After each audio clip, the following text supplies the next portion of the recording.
There is something in the bill that I don't understand why the government is doing that. And we are quarreling now. The government, Madam President, says, so they're putting in this bill, in the miscellaneous section of the bill, that you can only recover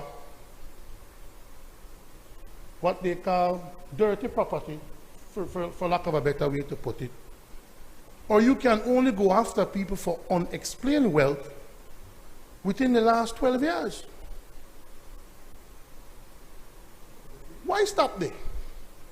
Why only the last 12 years?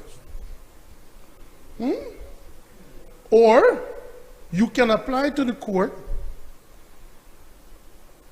for the court to extend the time back to 20 years. So you only go back to 2011?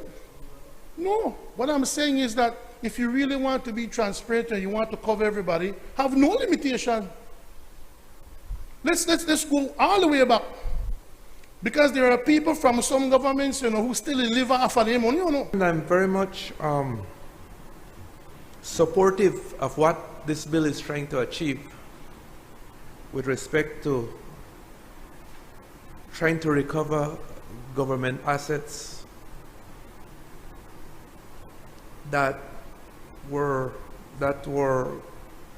left our government coffers unlawfully, and so we don't have any issue with that concept.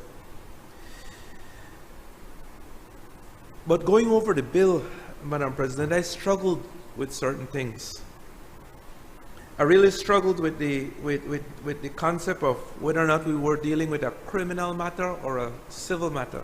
The concern is whether we have made provisions for additional personnel support for the FIU, simply for the fact that they also have other functions that fall under them, the money laundering and the other act that falls under them, their own FIU act. So we don't want that we have something in place, but it can't be enforced because we don't have sufficient personnel to be able to carry out the functions of what this act requires. I will tell you in no uncertain terms, when this draft came up, when this idea came up, the number of people that came up and said this is going to be a great thing because I know so and so, he that only saw so and he got X, Y, and Z. I worked my whole life. That has been the response, and I'm sharing in honest repetition because I think we know it to be true that there are things that have been happening from independence, if not before.